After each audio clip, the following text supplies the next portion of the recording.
Sejam muito bem-vindos ao nosso 4º episódio do Home Podcast, um projeto, como eu sempre explico aqui para vocês, que a gente tem um tempo aqui à mesa com cristãos e que, de fato, impactam, né, a sociedade de alguma forma. E hoje o episódio é mais que especial, porque eu estou recebendo aqui alguém que também serve ao Senhor, que está aqui hoje, Rafael de Paulo. Obrigado, nosso vereador da cidade de Unai, com mandato aí de 2021 até 2024, né? Isso. Rafael, seja muito bem-vindo, obrigado por esse tempo aqui, né? Esse momento que eu tenho certeza que vai ser um momento muito edificante, né? Para as nossas vidas e também para quem nos assiste. Léo, muito obrigado por me receber, muito obrigado pelo convite. Para mim é uma honra poder compartilhar de algumas experiências, né? Enquanto cristão, aquilo que pode, através do nosso testemunho, abençoar a vida de outras pessoas. É um trabalho aí que você tem feito com louvor. Assisti alguns flashes dos episódios anteriores e é sempre edificante. Então, parabéns pelo trabalho. Fica aqui o meu encorajamento, né? Que comece, continue, que de fato se consolide como um podcast que abençoa a vida dos unaienses e de, quem sabe, todos aqueles que nos assistirem aí Brasil afora. Amém. Não vai ser diferente, quero começar o podcast como eu sempre começo. Quero saber como foi o seu encontro com Jesus, como foi o seu início, a sua caminhada, como foi que o Senhor encontrou, né, a sua vida, como foi que ele se revelou por pessoas, por palavra, vídeo, enfim, como foi esse encontro aí com o Senhor?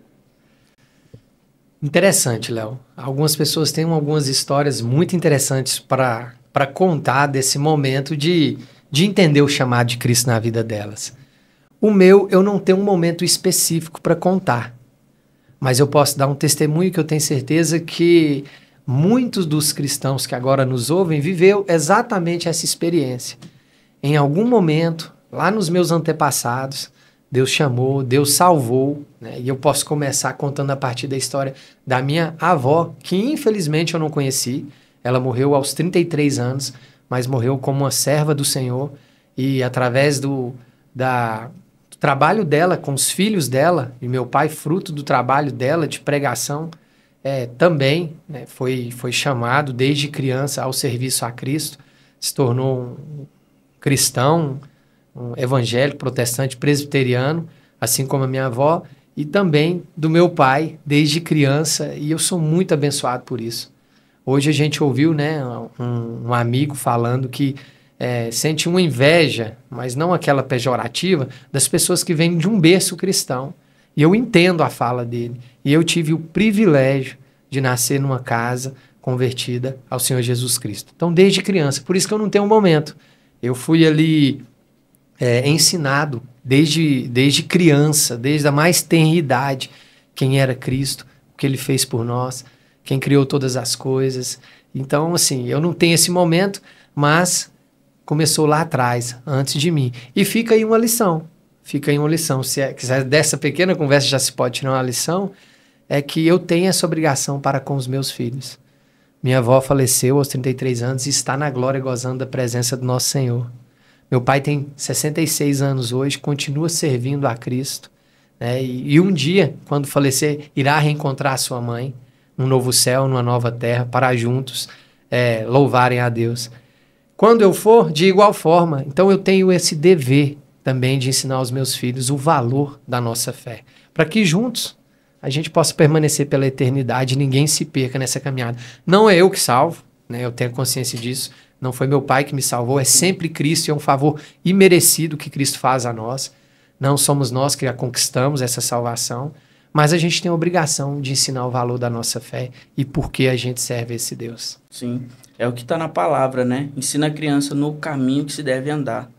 Então eu acho que assim, nós como cristãos, pais, precisamos implantar Cristo no coração dos nossos filhos, né? Você falando sobre essa... É uma cultura, né? Os nossos pais servem ao Senhor, ensinam os filhos passam a servir e assim por diante. Nós estava em uma reunião de família, a gente estava fazendo pamonha, a famosa pamonha. Delícia de momento. E aí a gente estava conversando, né? tipo assim, quantas famílias essa cultura morreu por a avó fazia pamonha, talvez a filha não quis aprender com a avó, aí a avó veio a falecer e aí eles não sabem fazer pamonha. Então, uma cultura que morreu naquela família. E aí eu acredito que é da mesma forma com Jesus, né? Se a gente não passar Jesus para os nossos filhos, não ensinar Jesus, não ensinar o caminho que se deve andar de fato, eles vão se esquecer. Sim. E aí pode ser que eles não vão trilhar o caminho que se deve andar, né? Com valores cristãos, com valores éticos, com valores morais. Assim, como que foi, assim, é claro, né? Você já falou dessa trajetória com Jesus, mas qual momento, assim, da sua vida que você teve um ponto de reflexão de perceber que Jesus é tudo? De que Jesus, ele é de fato o caminho para você, sua esposa, seus filhos? Qual foi o momento que você olhou e falou assim, poxa, eu sem Jesus não sou nada? Rapaz, pergunta difícil. Porque, assim, graças a Deus, como eu disse, eu fui muito abençoado por ter sido doutrinado desde criança com os valores da nossa fé. Que não adianta nada a gente passar por este mundo sem, de fato, conhecer a verdade, que é Cristo. E que, se você não conhecer depois disso aqui, é sofrimento eternamente. Eu amadureci muito nos últimos anos na minha caminhada cristã. Às vezes a gente pensa que a gente pode exigir algo de Deus por causa da nossa caminhada. Às vezes a gente se supervaloriza. E quando eu digo que eu amadureci muito na minha caminhada cristã, foi de perceber que eu preciso vigiar, que eu preciso orar, que a despeito da salvação que Cristo dispensou sobre a minha vida, eu continuo tendo a natureza humana pecadora, e que se a gente não vigia, a gente acabar de tropeçar.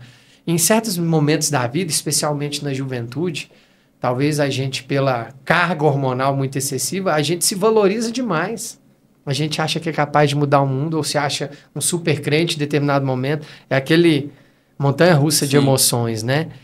E hoje não, hoje eu sou um crente mais pé no chão. Você quer ver um momento que essa maturidade de alguma forma se consolidou? Aí agora eu consegui buscar um momento para te responder a sua pergunta.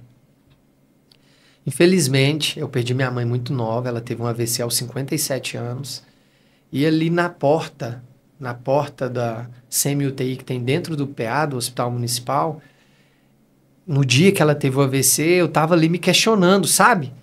Gente, é minha mãe. Minha mãe tem 57 anos, é muito nova. Eu estava num momento muito interessante da minha vida. Minha segunda filha, meu segundo filho, que é a Cecília, ela tinha acabado de nascer, tinha 19 dias. Eu estava no meio de uma candidatura de vereador, faltavam 20 e poucos dias para a eleição. E eu vendo a minha mãe ali num leito, né, de semi-UTI, sem os cuidados adequados, eu me questionei, por quê, Deus? Por quê? Por que está acontecendo? E de repente veio, né, um pensamento na minha cabeça assim, uai, por que você não pode passar por isso? O que eu tenho que me difere de todas as demais pessoas, das bilhões de pessoas que existem no mundo? Nada. Nada me difere. Nada me faz mais especial do que ninguém. E aí eu entendi. Eu entendi que o especial é Jesus Cristo. Quem de fato é. E acalmei meu coração no seguinte sentido, que se Deus quisesse fazer um milagre na vida e salvar minha mãe, ele poderia fazer. Mas é que ele não tinha nenhum tipo de obrigação de fazer isso por mim. Porque, aí volta a pergunta para mim, por que eu não posso passar por isso? Por perder minha mãe? E olha que interessante, né? Quando falece um justo, no sentido de salvífico, né? Tem muita gente se alegrando, o céu estava em festa com a chegada dela. E eu me conforto na certeza de que um dia eu vou reencontrá-la. Então, triste é para aquele que olha o seu ente querido no leito de morte e pensa, aqui há separação eterna. Porque você conhece a árvore pelo fruto, né? Então, a gente, a despeito da nossa régua para medir isso daí ser um pouco torta e complexa, a gente consegue, né, ter uma noção para onde está indo aquela pessoa. E aquilo ali tem que doer. Sim. Tem que doer. Eu acho que adorar Jesus em meio à perca, né, em meio à perda de alguém, ou de algo que, assim, faz grande diferença na nossa vida, é atitude de fato, pessoas que entendem que o Senhor é dono de tudo, né? Sim. Você falando aí, eu lembrei eu até vi isso num corte no podcast, o rapaz falando sobre Bill Johnson, que é um pastor da igreja Bethel. Essa igreja diz que, tipo assim, milagres era comum lá. Lá acontecia milagre, pessoas sendo curadas de câncer, pessoas sendo curadas de várias doenças, né? Só que aí a esposa do pastor teve câncer e veio a falecer. E a igreja orando intensa para que ela fosse curada, mas o Senhor resolveu recolhê-la. E no velório de sua esposa, Bill Johnson foi e perguntaram para ele se ele queria falar. E ele falou, sim, eu vou falar. E todo mundo ficou surpreso, né? Como que o pastor vai... O que o pastor vai falar numa igreja que acontece tanto milagre, mas que o Senhor resolveu recolher a esposa? E ele virou e falou assim, olha, o Senhor hoje me deu a oportunidade de poder adorá-lo em meio às dores. Então, assim, eu acho isso muito forte, sabe? Sim. Algo que, de fato, veio ao coração dele e ele entendeu que que essa vida é uma vida de passagem. Certeza que ele sofreu, mas ele adorou em meio às dores, né? Léo, tem uma história muito interessante que retrata exatamente o que você contou aí de Bill Johnson. Depois você vai procurar, quem estiver nos assistindo vai procurar aí a história de Spafford, que é autor daquele hino que diz assim, ó: se paz a mais doce me deres gozar. Você deve conhecer, né? Que fala, sou feliz com Jesus. O contexto em que ele escreveu esse hino, ele é de dor total. Ele era um homem bem sucedido, salvo engano, da cidade de Chicago, nos Estados Unidos. Isso também é lá em 1800 e alguma coisa. E tinha uma viagem marcada com a sua família para a Europa, e a família foi um pouco antes porque ele teve um problema de última hora. Ele ficou para embarcar no outro navio. E aí, alguns dias depois do embarque da família, ele recebe uma carta da esposa dizendo que estava viva, porém só. Que as filhas haviam morrido num naufrágio. E ele segue para encontrar a esposa na Europa. E durante o trajeto do navio, ele pergunta ao capitão onde havia sido o naufrágio do navio que tinha saído dias antes. E o capitão mostra, né? E durante essa travessia, essa passagem, ele escreve esse hino: sou feliz com Jesus. E aí independe das circunstâncias. E isso depois de ter algumas filhas, eu não lembro quantas, se 2, 3 filhas, mortas nesse naufrágio. Então, assim, é interessante. O crente, ele precisa aprender, em meio às adversidades, de fato, se regozijar em Cristo. Afinal, haveremos de ter tribulações. Ele mesmo deixou isso avisado. O problema hoje é que a gente tem crentes extremamente imaturos que querem exigir de Deus aquilo que Deus nunca prometeu a eles. Sim. Se colocam, eu sou filho do rei. De fato é. De fato é. Mas isso nunca foi prometido. Pelo contrário, às vezes a gente gosta, estou falando a cristandade no geral, de pegar os casos bem-sucedidos da Bíblia, de vitória, Daniel na cova dos leões, Davi que matou o gigante. Mas vem cá, quantos dos apóstolos morreram em miséria, decapitados, crucificados, martirizados, humilhados? Essas histórias a gente não conta. E a gente precisa contar, a gente precisa mostrar. Aí volta a pergunta, né? Por que eu? Porque eu sou igual a todos. A salvação já é o maior presente, a gente tem que se regozijar nisso e seguir as nossas vidas. E aí eu acho que fica a grande lição, né? A gente está vivendo tempos em que a depressão, crises de ansiedade tem dominado aí as nossas igrejas. E aí fica um alerta para a cristandade. Nós precisamos depositar nossa fé em Cristo, levantar de manhã e seguir as nossas vidas até o dia que Ele nos chamar. porque haveremos de passar por isso. Eu não estou minimizando a dor dessas pessoas, mas eu estou lembrando-lhes que haveremos de ter tribulações, e é assim mesmo. É assim mesmo, não é diferente disso. Qual que é a sua visão, de fato, do corpo de Cristo? Eu não digo igreja, placas, denominações, Certo. mas igreja, corpo de Cristo em Unai. Qual é a sua visão e importância desses lugares, de ser igreja de fato? Bom, a visão que eu tenho é exatamente essa. A igreja não é uma placa, não é uma denominação. A igreja de Cristo espalhada sobre a face da terra são pessoas que professam a fé em Cristo Jesus como Salvador, que reconhecem a Trindade como um Deus, Pai, Filho e Espírito Santo, e que procuram viver o modelo deixado por Jesus, por Deus através das Escrituras. Essa é a igreja. Se está na presbiteriana, na batista ou na alguma outra denominação qualquer, é a igreja. Agora, a gente precisa ficar atento também ao seguinte: existem igrejas mais espirituais, e eu digo isso do ponto de vista, aquela que melhor segue aquilo que Deus deixou registrado nas Escrituras para que a gente siga. E existem igrejas que já se afastaram. Algumas se afastaram tanto que a própria palavra diz que se tornaram sinagogas de Satanás. Então, o que eu estou querendo dizer com isso? Existem inúmeras igrejas saudáveis que a gente pode frequentar, onde a palavra de Deus é pregada, onde as pessoas são disciplinadas, cobradas, doutrinadas e ensinadas na palavra de Cristo. Mas existem algumas que nós temos que ter a maturidade de sermos bereanos, né, os crentes de Beré, de lá, não, deixa eu ver. Isso aqui está muito longe do formato em que Deus deixou para nós registrado, para a gente seguir como um manual do fabricante. Eu costumo brincar que a Bíblia é um manual, a gente tem que seguir. Então, assim, e também não acredito na ideia dos desigrejados. A gente estava falando aqui há pouco agora, é bem verdade que a brasa fora do braseiro, ela pode se esfriar. Tem muita brasa quente fora do braseiro, mas está pecando, né? Existe um chamado comunitário.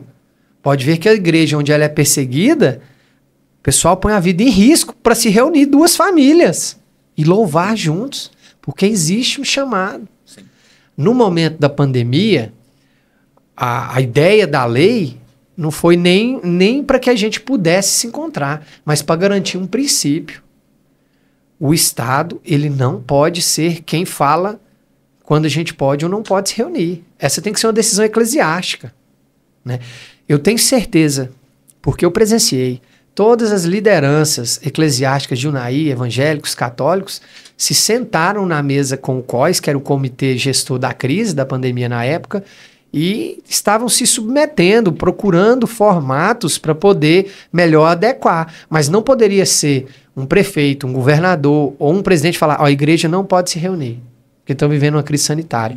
Contudo, se o Estado chega, olha, nesse momento, talvez esse domingo a gente não se reúne, vocês poderiam seguir essa recomendação. É diferente, a decisão ela tem que ser eclesiástica. Então é nesse sentido, foi mais para garantir um princípio de separação da igreja e Estado. Ah, mas o Estado já é laico. O Estado não interfere na igreja e a igreja só interfere no Estado, não como CNPJ ou denominação, mas a igreja é o Rafael. São os valores que eu carrego. Essa é a minha forma de interferir. Então não é a igreja, não é a igreja denominação, é a igreja pessoa. Essa é legítima. Então foi nesse sentido que a lei foi instituída, num momento complexo. Os pastores, os padres se comprometeram a fazer mais de um culto para que pudesse atender todo o público. Por exemplo, digamos que a igreja tinha 100 pessoas. Vamos fazer 5 cultos durante o domingo, para que só vá de 20 em 20. Olha que inteligente. Todo mundo fica bem afastado, segue protocolos que resguardem tudo e as pessoas são ministradas pela palavra de Deus. Um momento de sofrimento, todo mundo enclausurado, todo mundo precisava de fato daquele aconselhamento espiritual, daquele suporte espiritual. Então, não afastar as pessoas foi uma forma, inclusive, de proteger a saúde dessas pessoas, espiritual e mental. Você falando sobre a brasa fora do braseiro, ela vai se apagar, né? Tende a esfriar. Então, quando a gente está junto ali, né, como igreja, seja também no dia a dia, você conversa com um amigo, com um irmão ali, e isso te dá um ânimo para continuar, né? Porque a gente vive num mundo onde tudo é muito corrido, as coisas são corridas, você corre para lá, corre para cá, você olha no relógio, a hora já passou, o dia já acabou. E isso é uma coisa também que eu ia perguntar, né? Porque assim, você como vereador, né, aqui na cidade de Unai, é, como, como manter uma...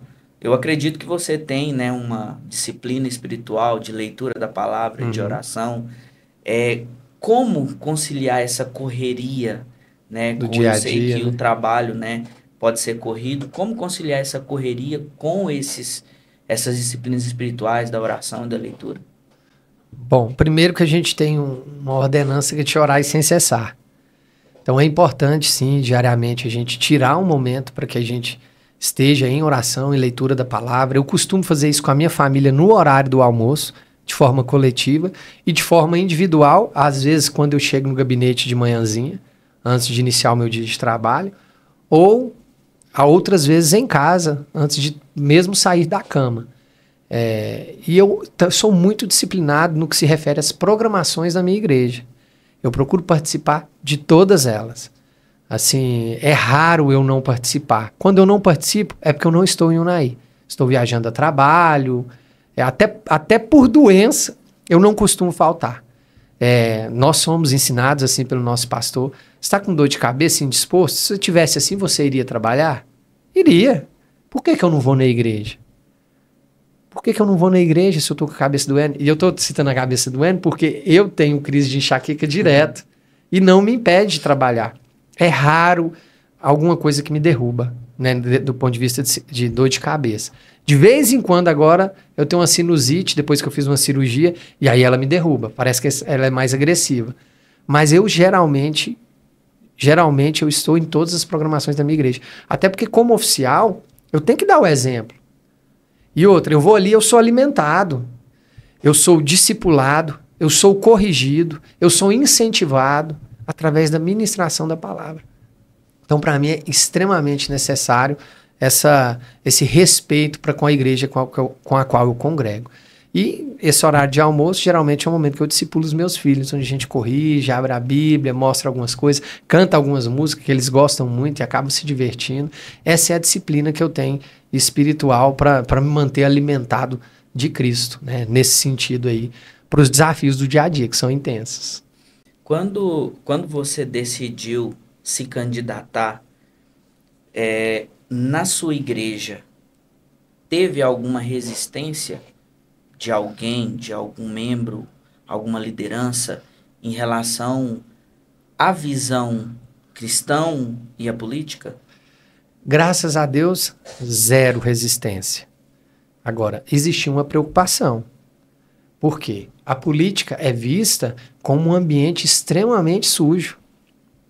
Um ambiente de ladrões, de bandido, de gente mal intencionada. Então, não existia resistência nesse sentido, para que eu não me candidatasse e fosse tentar o cargo da vereança. Mas existia esse medo de que a gente entrasse para a política e aí, no que o pessoal fala, virasse mais um lá dentro, né? E então eu fui orientado pela minha liderança, fui alimentado, instruído, encorajado por ela, mas em nenhum momento com resistência para que eu não entrasse. Pelo contrário, eu fui incentivado e instruído para ocupar aquela cadeira. Até porque é o seguinte, se eu não colocasse o meu nome, alguém ia colocar, né? Será que a pessoa que ia chegar lá estaria do ponto de vista de cosmovisão alinhada em relação ao que a gente vê o mundo? Talvez não. Talvez chegaria gente com outras convicções, que vai trabalhar para outros modelos de sociedade que não o meu. Então, não. Na minha igreja eu não tive resistência. Isso hoje, eu acho que faz parte de um amadurecimento das igrejas, vou colocar dessa forma. Porque até pouco tempo atrás, talvez na minha adolescência, eu ouvia que política era do diabo. Mas foi uma visão errada que nós tivemos lá no passado, que vem sendo corrigida. Então, não tive resistência, tive medo e recebi a instrução devida, e tenho recebido, né? Depois que eu entrei agora, que eu estou na vereança, eu continuo sendo acompanhado pela liderança da minha igreja, no sentido de ser alimentado espiritualmente, discipulado, puxão de orelha, que a gente tropeça, a gente se equivoca, e isso é muito positivo. Isso tem sido muito positivo na minha caminhada como vereador dentro da Câmara. Mas foi bem positivo, assim, a resposta da igreja. Não só da liderança, mas dos próprios irmãos. Esse medo de perder, entendeu? De alguém que entra lá, que se contaminasse e fosse mais um no meio da política. Então existia esse medo. Mas graças a Deus, não ao Rafael, a gente conseguiu entrar e já ouviu falar da graça da garça? A garça é um pássaro bem branquinho, né? Mas que anda na lama. E geralmente ele está impecável. Está branco, né? É mais ou menos isso. O cristão na política tem que ser como a garça. Andar na lama ali, tentando não bater o pé forte demais para não se sujar. É mais ou menos o que a gente passa lá na Câmara Municipal. O pastor Hernandes Dias Lopes, ele fala que o poder só revela os corrompidos. Sim. Então, quando... Não é que o cristão na política é errado. Ele tem que estar lá bem posicionado, com um posicionamento firme, imutável, porque ele carrega a sua fé, ele carrega aquilo, né, que as suas crenças, os seus valores. E quando eu estava ouvindo, tem uma frase, né, do Hernandes Dias Lopes, como eu disse, e ele fala assim que o cristão, ele deve sim ocupar essas cadeiras de governo, porque ele vai levar Cristo até ali. E se um cristão tombar no meio do caminho, isso prova que ele não é cristão. Isso prova que ele era alguém que se dizia cristão, já tinha um ego no coração, uma soberba, uma ganância, e isso o levou à ruína. Então, às vezes, a gente vê tantas pessoas criticando, né? Criticando o cristão na política. E assim, eu como cristão, eu não acho de forma nenhuma errado um cristão querer se candidatar ou, sabe, concorrer a uma vaga, a um posicionamento político Sim. ali, né? No governo. Porque... se nós não ocuparmos essas cadeiras, outros... vazias não ficarão. Outros vão ocupar, outros que talvez vão aprovar coisas que não é do Senhor, né? Vão aprovar coisas que não é bíblicas. Né? E, aliás, eles estão doidos para isso. Sim. Eles querem a cadeira justamente para isso. Sim. Os inimigos de Cristo querem justamente para isso. Sim. Então nós precisamos muito... O Hernandes é um pastor que já contou em inúmeras oportunidades que ele tinha vontade de ser político. Não sei se você já viu ele contando. E tem uma frase para corroborar com o que você acabou de dizer. Ela é errada, que a ocasião faz o ladrão. Para corroborar o que você quis dizer. A ocasião mostra o ladrão. É diferente. Tem pessoas que, por mais que precisa daquele pedaço de pão que não é dele, ele não vai pegar. A pessoa ali, ao ver a oportunidade e faz, só mostrou aquilo que de fato ela já era. Só faltava a oportunidade. Então a ocasião não faz o ladrão. Tá errado. A ocasião, ela sempre vai mostrar o ladrão. O poder revela, né? Revela exatamente. Tudo. O poder revela se você vai continuar na integridade, na retidão, nos princípios, ou se você vai se corromper, né? Aproveitando esse assunto, como é essa questão de se manter firme? Eu sei que aqui você já falou algumas coisas, mas como se manter firme do lado de corrompidos? Então, nós não somos desse mundo, não é verdade? Mas nós estamos nesse mundo. E estamos aqui como embaixadores do reino. Eu tinha vontade de ser diplomata. Quem é o diplomata? O que representa os interesses do seu país no estrangeiro. O embaixador é o cargo mais alto da diplomacia. Então, olha como Cristo nos coloca, como Deus nos coloca, como embaixadores. Embaixadores do reino. Nós não somos daqui. Quando a gente tem essa consciência e acredita mesmo e pratica e vive isso, você não faz qualquer negócio. Você não aceita qualquer situação. É nesse sentido. Quem tem essa marca, essa consciência, Ele não precisa fazer qualquer negócio. Ele não precisa submeter a qualquer acordo. É lógica política, é essa arte de negociar. Agora, nós temos um empecilho muito grande. Nós, eu falo, cristãos. A gente não negocia valor. A gente não negocia princípio. A gente não negocia a nossa fé. O resto é da arte da política. A gente vai negociar mesmo. Então, a cabeça nossa, do cristão, para estar na política, tem que ser essa. Se você não abre mão dos seus valores, da sua fé, do seu princípio, pronto, pode ser feito o negócio, pode ser feita a combina, né? Lógico, resguardando o interesse principal, que é sempre o coletivo, e nunca o pessoal, e tá aí um dos outros grandes problemas da política, as pessoas se elegem para atender interesses pessoais, e não coletivos. Não tem problema nenhum a gente representar classes, é natural dos mandatos legislativos, da Câmara Federal, ou da Assembleia Legislativa, ou da Câmara de Vereadores. Um vereador é mais ligado com a classe tal, o outro com a classe tal, não tem problema nenhum, desde que sejam interesses sempre coletivos.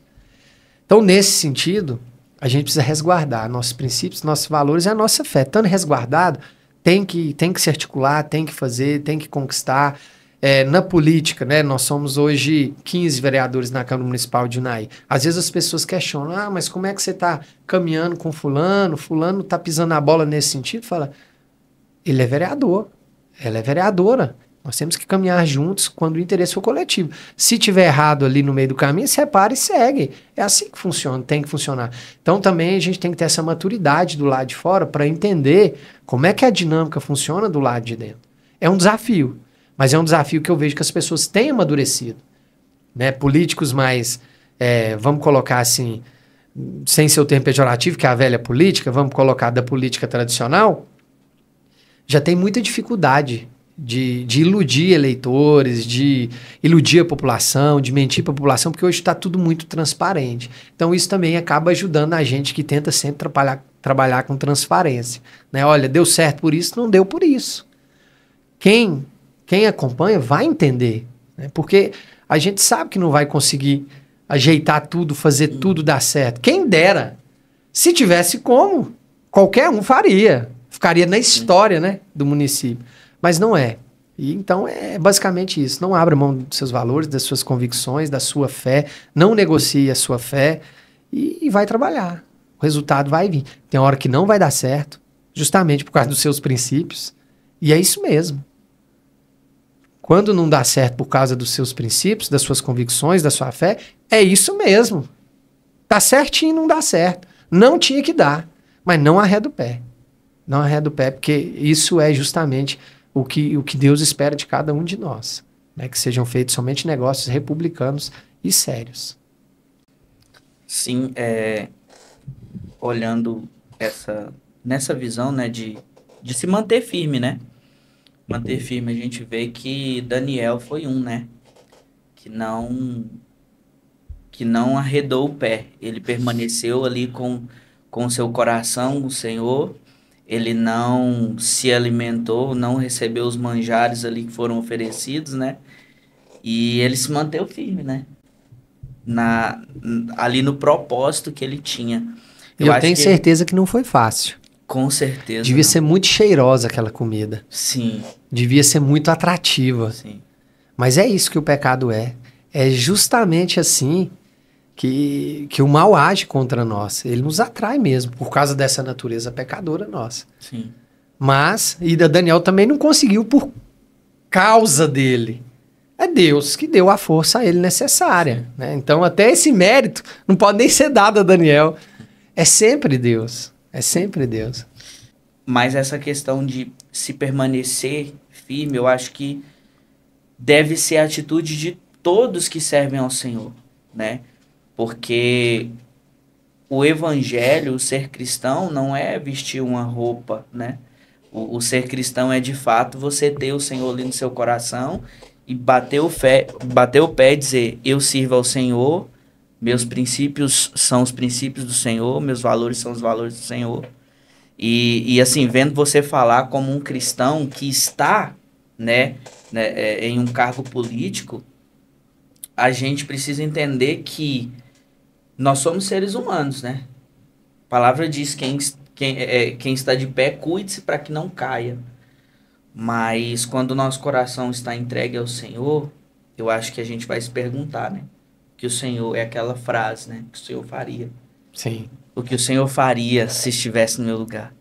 O que o Senhor faria se estivesse como vereador de Unai. Quando a gente tem essa resposta, fica mais fácil da gente agir. Sim. Mais fácil do ponto de vista da decisão. As consequências geralmente são mais difíceis. Sim. Quando a gente opta por seguir os passos que Jesus daria, né?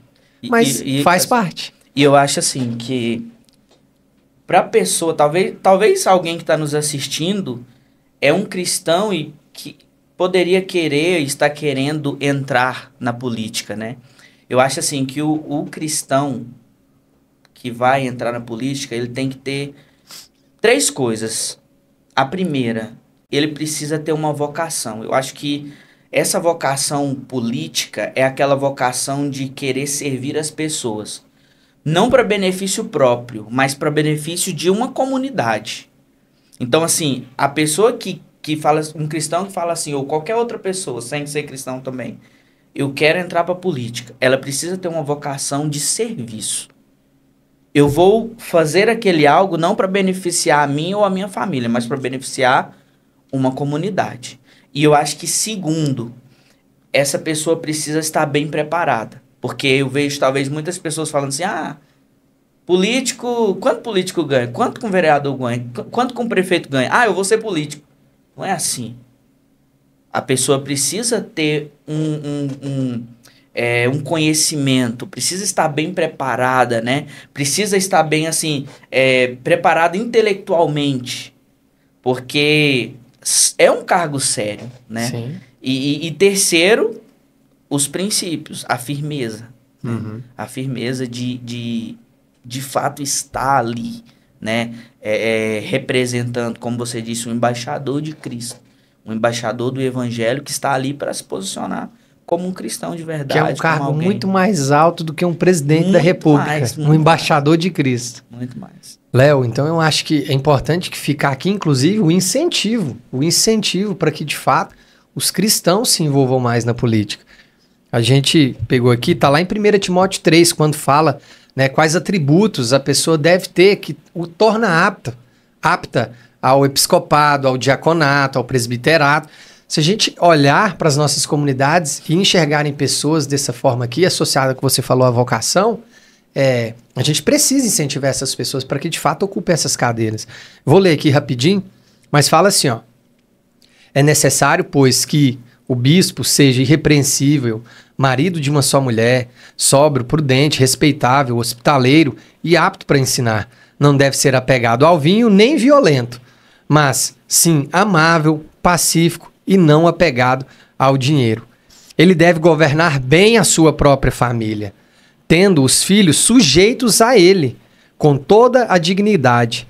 Pois, se alguém não sabe governar sua própria família, como poderá cuidar da igreja de Deus?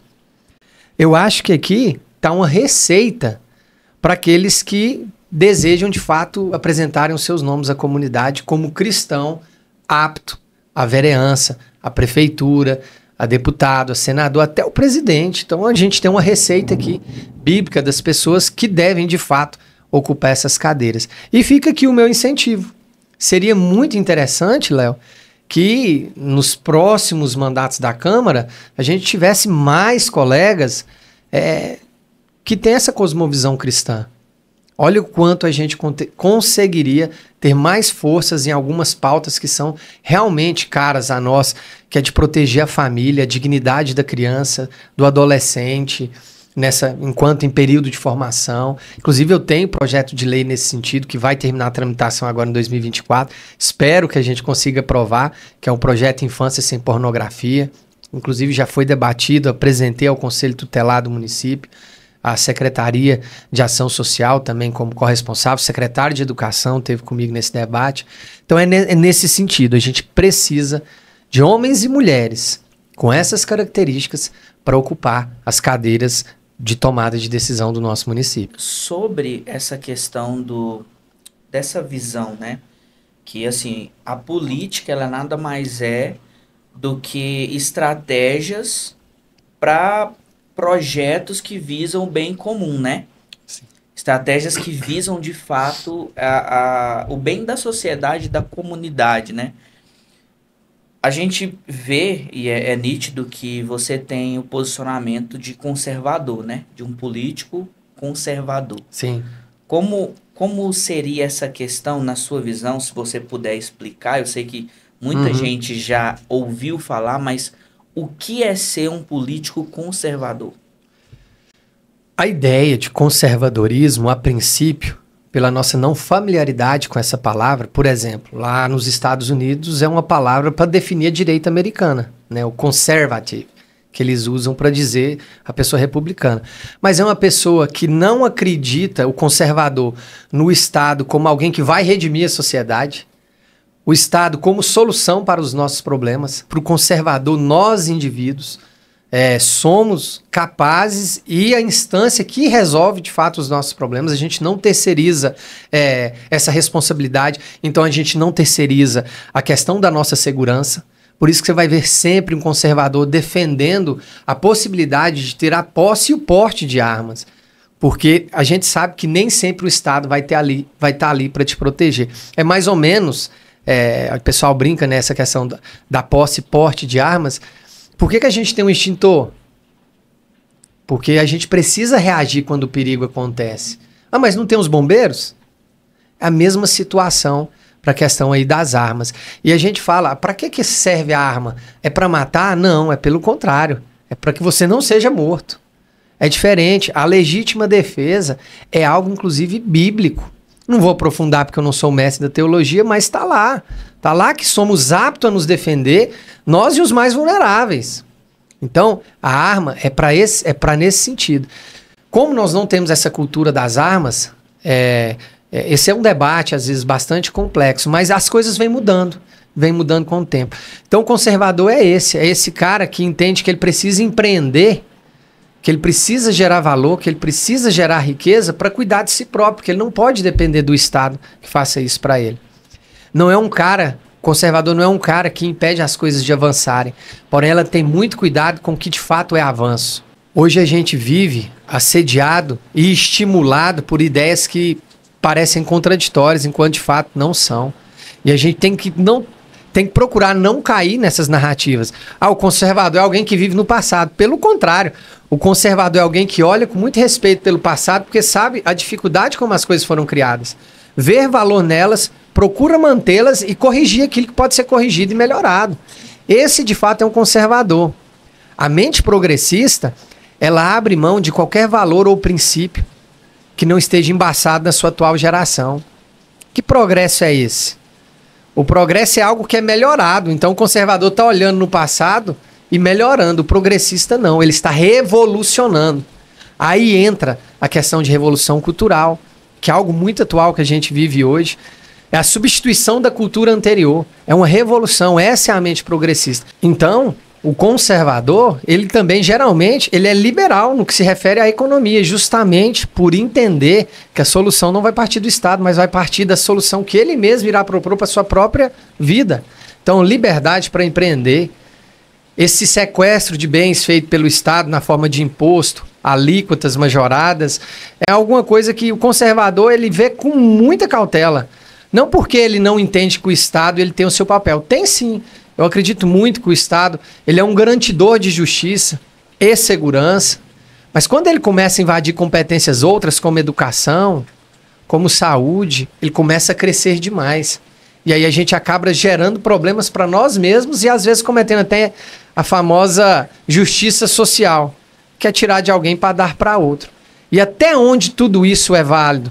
O que pode ser feito? E aí passa por cabeça de burocratas que muitas vezes não vivem aquelas realidades, né? Vivem aquilo de fato só no que eles leem em livros de filosofia e história e às vezes nem livros daqui, livros de realidades outras, né? Então, o conservador é esse cara que tem bastante cuidado, mas vendo com bons olhos o avanço da sociedade, que precisamos de fato evoluir em tantas áreas que a gente poderia enumerar aqui, mas com a cautela que é necessária. Não é por meio da revolução. As coisas não podem ser mudadas tão rápido. Nós, inclusive, não estamos preparados para isso. A gente cria uma própria confusão na nossa geração de crianças, jovens e adolescentes, a partir do momento que a gente propõe mudanças, como, por exemplo, aí é uma estratégia de dominação, a linguagem neutra. Como ela está emburrecendo as pessoas. As coisas perderam identidade. Hoje, a gente tem que andar com muita cautela, porque algumas pessoas, eu estou vendo azul aqui na sua blusa, eu tenho que ter cuidado. Eu tenho que ter cuidado para falar que isso aí é azul, porque se alguém estiver vendo laranjado, eu posso gerar um conflito para mim mesmo. Então a gente vive uma geração que esse tipo de confusão, ela é provocada, as pessoas precisam entender essa estratégia de dominação por meio da divisão, da revolução cultural. Quando a gente entende isso, a gente começa a olhar tudo com mais cautela, com mais calma, e isso é importante, sem acelerar demais as coisas. Eu acho assim, numa pincelada, o conservadorismo é essa pessoa aí, a que tem uma cautela que é pelo zelo, não é uma cautela pelo medo, é pelo zelo com o próximo, com a geração que vai assumir a partir de mim. E um respeito com as lutas lá do passado, com aqueles que lutaram para que hoje a gente tivesse esse ambiente que a gente tem, que é muito mais próspero, há de se convir. Um monte de pontos de vista, inclusive relacionado inclusive ao próprio abuso da liberdade, que é a libertinagem, né? Hoje a gente tem uma liberdade em algumas coisas que é exacerbada, enquanto não deveria ser resguardado por valores e cosmovisão cristã, enquanto de fato não é. E eu acho, dentro disso tudo que você falou, eu acho importante também, como a maioria do nosso público é um público cristão, eu acho que o conservadorismo, ele veio pegar emprestado também alguns princípios cristãos, né? E em contrapartida, o progressismo, ele veio sequestrar esses princípios cristãos, né? Então, assim, como a gente está falando também para um público cristão, eu acho que nessa visão de conservadorismo é também conservar o que a Bíblia diz, né? Porque Sim. A gente já ouviu aí falar que o povo está querendo atualizar a Bíblia, está querendo reescrever uma nova Bíblia, né? Então, assim, eu acredito que o conservadorismo, ele veio também para manter esses princípios de Jesus. E eu não estou falando aqui só de cristãos evangélicos, mas também de católicos que creem na palavra, que creem em Jesus Cristo, né? E à medida que as pessoas vão, de fato, descobrindo o que é o conservadorismo, eles vão ganhando muito mais adeptos. É algo que é meio que natural, né? Antigamente, como eu disse, via essa palavra de uma forma pejorativa, né? O cara é conservador, parece que é alguém que está preso lá no passado. Aí as pessoas vão descobrindo que de fato não é. Conservador é aquela pessoa livre. Livre para pensar, livre para se defender, livre para criar, empreender e cuidar de si próprio, sem depender do Estado. Quando as pessoas pegam essa mentalidade, eles de fato se sentem mais à vontade para se assumir conservadores. E no Brasil, só cresce o número de pessoas que se assumem, né, conservadores. Geralmente pessoas mais ligadas a essa cosmovisão mais voltada à direita, mais voltada ao cristianismo, na igreja evangélica, na igreja católica. Ambas as correntes religiosas aí têm grandes pensadores conservadores. Cito aí, inclusive, o padre Paulo Ricardo, muito engajado, né, com esse tema, com esse debate do ponto de vista político e o conservadorismo. Posso citar do lado de cá a Ana Carolina Campagnolo, que é uma deputada estadual do Sul, Santa Catarina, muito engajada em falar contra o feminismo, que é uma revolução cultural, né, que fere de fato aí princípios conservadores da família tradicional, muito engajada em falar sobre isso. Então eu acho que o momento que a gente vive é bom para os conservadores.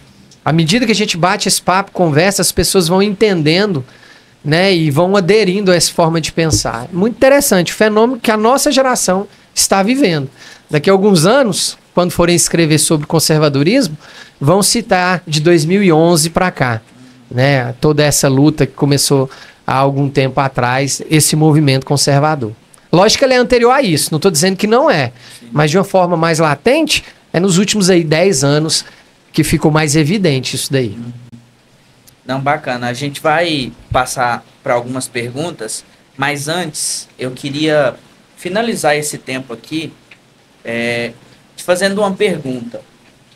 Se você tivesse o poder de mostrar em um único momento e falar uma única frase para milhões de pessoas, qual seria? Pegou pesado, hein? Assim, desprevenido. Podia ter mandado, falo, pensa aí. Talvez não uma frase, Léo, mas se você me permitir compartilhar um pensamento que não é meu, muitas pessoas inteligentes escreveram sobre essa ideia, eu insisto nela porque eu acredito nela. Você homem, invista na sua família, cuide dela, prepare seus filhos para... A vida não é um mar de rosas, a gente falou isso em outras oportunidades. A vida ela é conflituosa mesmo, mas cuide dos seus filhos para que sejam homens que cuidem das suas famílias, que sejam homens sérios nos negócios, que eles façam acordos, né, negócios que eles são capazes de cumprir. Essa é uma receita básica, mas é a receita de viver um cristianismo nesse sentido. Quando você cuida da sua esposa, dá atenção para ela, para os seus filhos, você está ajudando a formar uma espinha dorsal de uma sociedade saudável, inteligente, uma sociedade onde as famílias estão estruturadas, onde o pai e a mãe disciplinam seus filhos, ensinam a ética, ensinam a forma de agir em convívio social. A gente está formando uma comunidade saudável. Quando você faz isso na sua casa, eu me beneficio disso que você fez com seus filhos. O meu filho se beneficia de uma família estruturada e educada. É nesse sentido. E isso vale não é só para o Brasil, não é só para o Unaí. Então eu acho que não uma frase, mas um pensamento. Invistam nas famílias. Quando você investe em família, você está investindo em segurança, você está investindo em convívio social saudável, você está investindo numa sociedade que é vitoriosa. Onde a gente tem famílias saudáveis, nós temos uma sociedade próspera. Léo, o gancho que você deu foi importante. Aí, ó, a gente vai melhorando a frase. Famílias saudáveis, sociedade próspera. Famílias desestruturadas, sociedade fracassada. Acho que o insucesso da família está extremamente ligado com o insucesso de qualquer sociedade. Tudo começa na família. Família. Invista na família que você está investindo no futuro de um país, de uma cidade, de gerações inteiras, que vão ser beneficiados pelo seu trabalho como pai e mãe dentro de casa. Então vamos aqui para algumas perguntas, né? O pessoal, a gente abriu a caixinha de perguntas lá no nosso Instagram, o pessoal mandou algumas perguntas. Legal. E como todo podcast, a gente não faz todas as perguntas para não prolongar. Certo. Mas depois a gente pode estar encaminhando para você pode estar respondendo lá nas suas redes sociais. Aqui a gente vai selecionar algumas aqui. Legal. Para que você possa responder. Primeiro, pelo que você luta na política? Pelo que eu luto na política? Eu luto pelo futuro dos meus filhos. E quando eu luto pelo futuro deles, eu estou lutando pelo futuro das demais crianças da nossa atual geração. É pelos meus filhos. Próxima pergunta. Você é um político cristão ou um cristão que está na política? E se um dia for prefeito, como relacionar com o governo de esquerda? Bom, de forma categórica, eu sou um cristão que hoje ocupa um cargo eletivo, né, que inclusive tem data de validade. 31/12/24 agora acaba o mandato de vereador.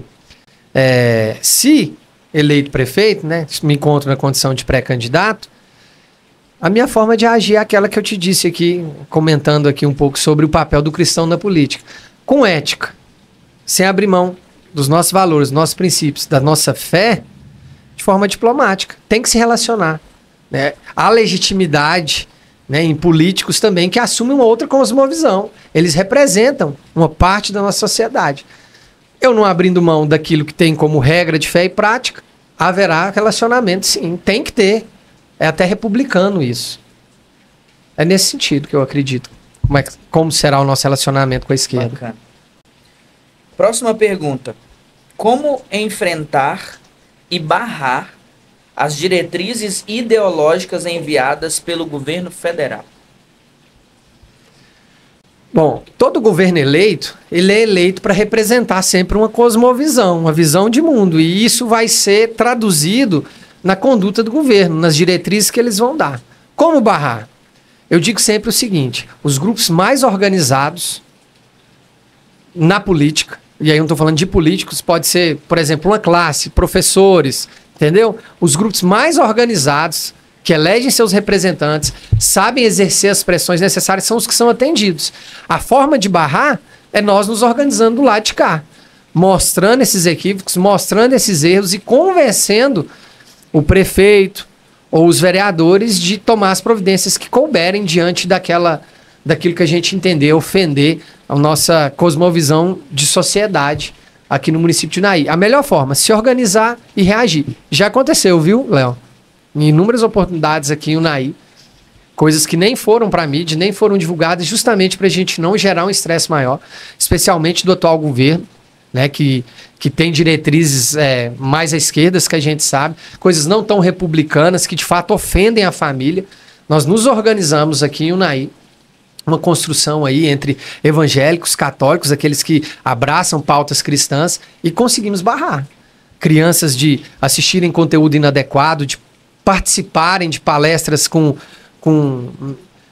conteúdo não saudável para aquela idade. Nós conseguimos. Não foi para a mídia, de forma evitar conflitos, mas se organizando, de forma bastante efetiva, respondendo a pergunta, se organizando para defender o que a gente vê, a nossa visão de mundo. Bacana. Próxima pergunta aqui é sobre o esporte da nossa região. Estamos atrasados. Como pretende agir se um dia for prefeito? Nós não estamos atrasados. Nós estamos parados no tempo. Atrasado é quem começou. Minha visão sobre o esporte, Unai, ele engatinha. Nós teríamos condições aí de termos a comunidade muito mais engajada, mas precisa de fomento, precisa de incentivo. A iniciativa privada faz a parte dela, mas falta uma contrapartida. Nós não temos, por exemplo, uma quadra de futsal em tamanho oficial aqui no município. O nosso ginásio, por exemplo, está chovendo agora. O pessoal não está jogando lá. Não consegue nem conter a água para que o esporte possa acontecer. Então, assim, esse é um exemplo dos muitos investimentos que precisam ser feitos na cidade para variados esportes. Porque hoje também o Unai não é só mais o futebol como no passado. Hoje existe uma variedade incrível de esportes que os unaienses estão praticando. E vou te falar, nós temos campeões mundiais brasileiros no município de Unai. Hoje mesmo viajou para Tailândia um amigo, o Wellington, professor de jiu-jitsu, que está em disputar o campeonato mundial de Muay Thai. Então o Unai é um celeiro de craques, de atletas que com mais investimento eu tenho certeza, coloca o Unai no cenário mundial do esporte, como de fato já estamos. Então, minha ideia, o esporte ele previne drogas, ele previne crimes, ele previne alcoolismo, ele previne tantas coisas, até relacionamentos familiares, tanto que a gente já falou sobre isso aqui, o esporte ajuda a ocupar essas pessoas, esses adolescentes, esses adultos também que querem se divertir, querem um momento de lazer, tem que ser fomentado. O esporte ele é uma questão, inclusive, social, de prevenção a muitas doenças. Então tem que ter investimento. Sem investimento, sem cabeças pensantes, sem ideia, sem organizar, não vai. E o Unai hoje está parado. O que se refere a esporte, esquece. Nós estamos estacionados. Eu lembrei de uma pergunta, ela não está aqui. Eu recebi essa pergunta no WhatsApp e até compartilhei com um amigo meu. Ele até falou, faz essa pergunta. Uhum. Só para contextualizar, nós que não somos políticos, escolhe um prefeito, um vereador que seja para votar, a gente espera muita coisa desse se eleito, né? Uhum. E a pergunta seria meio que ao contrário. O que um político eleito espera dos seus eleitores? Interessante a pergunta. Eu espero dos meus eleitores maturidade. Maturidade que em sentido? Eu falei em algum momento aqui da nossa conversa que ninguém vai mudar todas as coisas de um dia para o outro. Não é um prefeito, não é um vereador que vai fazer isso. E as pessoas têm que ter maturidade de entender essas coisas. Se o seu representante eleito está lutando, está mostrando o que consegue, mostra o que não consegue e explica por que não conseguiu, ele é um legítimo representante. Que de fato nós somos eleitos para fazer justamente isso. Mas infelizmente muitas pessoas não têm essa maturidade. Tem as pessoas que que ainda pensam que apenas pelo cargo de vereador a gente vai conseguir resolver todos os problemas do município. Tem problemas, inclusive, pequenos. Eu dei esse exemplo para alguém ontem, né? Mostrei a rua lá, um buraco, que estava bem na rua dele, onde a gente estava conversando. E falando justamente para ele da dificuldade que às vezes a gente tem para resolver coisas mínimas do município, justamente porque não depende da gente. A gente tem a legitimidade para cobrar, para documentar isso, para registrar, para interceder em nome de, né? E muitas vezes isso não acontece por razões, assim, inúmeras. Tem as razões legítimas, né? A prefeitura é o quê? Uma quantidade de demandas ilimitadas para recursos limitados, seja financeiro ou seja de mão de obra, de recursos humanos, né? Então, às vezes, é legítima aquela dificuldade, mas tem a parte também que é ilegítima. A gente sabe, infelizmente, em Unai acontece, fora de Unai acontece, na política nacional acontece, essa má política, essa velha política birrinha. Não, se você não é do meu partido, se você não é do meu grupo político, eu não te atendo justamente para te gerar um desgaste. Isso aí é lamentável, isso é um câncer que precisa ser combatido. Eu enfrentei dificuldades, né, no meu mandato aqui de vereador, a exemplo do Escola Cívico-Militar, que muitos acompanharam esse debate, que eu não consegui viabilizar. Mentira. Conseguimos. Nós conseguimos a escola, faltava assinar o convênio. Mas, infelizmente, a administração não assinou. Na minha visão, primeiramente, não era do ponto de vista ideológico alinhado com aquilo que eles pensavam. Segundo, eu não estava me submetendo a todas as vontades do executivo no que se refere a fazer a vontade lá no legislativo. E isso inviabilizou. Eu fiquei muito descontente na época, compartilhei isso com a população. Então isso é a má política. Isso é a péssima política. É isso que a gente precisa combater. Se o recurso chegou por alguém que não é do seu grupo político, executa, usa, é em benefício do coletivo. Se a escola veio, não é do seu partido político, não é, usa, a escola vai ser em benefício coletivo. Você ganha, todos ganham. Então a gente tem que deixar de se apequenar. Eu falo, quando a gente tira um pouco a politicagem, compartilha os resultados daquilo, todo mundo sai ganhando. Ronald Reagan, um ex-presidente americano, dizia o seguinte: muito pode ser feito se a gente não se importar de quem é o nome que está na placa. Percebeu a visão que a gente precisa despir de algumas vaidades para que o coletivo ganhe? A frase dele ela é forte, porque diz muito sobre o governo americano, sobre o governo brasileiro, sobre o governo de Unai, né? Sobre a atuação nas casas legislativas. Não é sobre um, né? É sobre todos. Exatamente. É nesse sentido aí que eu vejo muito como muito positivo essa fala dele. Abre mão dessa vaidade que muito pode ser feito. Rafael, obrigado, Léo. Obrigado. Obrigado mesmo. Por esse tempo. Obrigado porque aqui nós esclarecemos muitos assuntos. Sim. E eu acho muito importante, assim como os outros episódios que a gente fez, né? Pastor Mateus, a gente falou muito sobre social, sobre relacionamento com Deus, sobre igreja, corpo de Cristo, unidade. Nós fizemos aqui o episódio com o Eduardo, falou sobre o homem posicionado em casa, igreja, sociedade. Pastor Gilles também esteve aqui com a gente, nós falamos muito sobre a questão da adoração, a questão do pastoreio, lideranças manipuladoras, lideranças que gostam de dinheiro e não de fazer a obra. E hoje, trazendo você aqui para um papo, entendendo sobre a relação entre política, cristão, sobre ideologia, sobre crenças. Então, assim, eu acredito que sim, para mim foi edificante esse papo. Amém. Tenho certeza que vai ser esclarecedor para muitas pessoas. Muito obrigado. Quer falar alguma coisa pro pessoal? Te agradecer, Léo, por esse espaço. Importante, é gostoso bater esse papo, né? Faz a gente pensar, né? Algumas perguntas, assim, são provocativas, mas faz a gente voltar lá atrás, ver as nossas raízes, né? E para mim foi bastante interessante, edificante. Fico grato pelo espaço, por esse momento reflexivo, e espero também que a sua audiência aí seja abençoada por essa troca de experiências, por essa conversa que a gente acaba de ter. E deixo, né, o vereador Rafael à disposição da comunidade de Unai. Eu estou aqui para representar o nosso coletivo inteiro, os 83 mil pessoas, 86 mil que moram no nosso município. Vou deixar o meu contato. É um contato que eu coloquei no Santinho, Léo. Muitas pessoas falavam assim: depois você vai mudar esse telefone. É o mesmo, 9961-3886. Eu estou à disposição aí para servir, né? O exercício da vocação. E mais uma vez, muito obrigado. Bacana. Pessoal, não se esqueça de começar aí a seguir o nosso perfil no Instagram, @homepodcastbr. Não esqueça de se inscrever no canal. Comenta aqui embaixo se você concorda, se você não concorda também com aquilo que nós falamos. Deixa aqui um comentário. Eu tenho certeza que o Rafael vai ficar à disposição para responder vocês, caso for preciso. Ele mesmo falou o número dele aqui, está à disposição.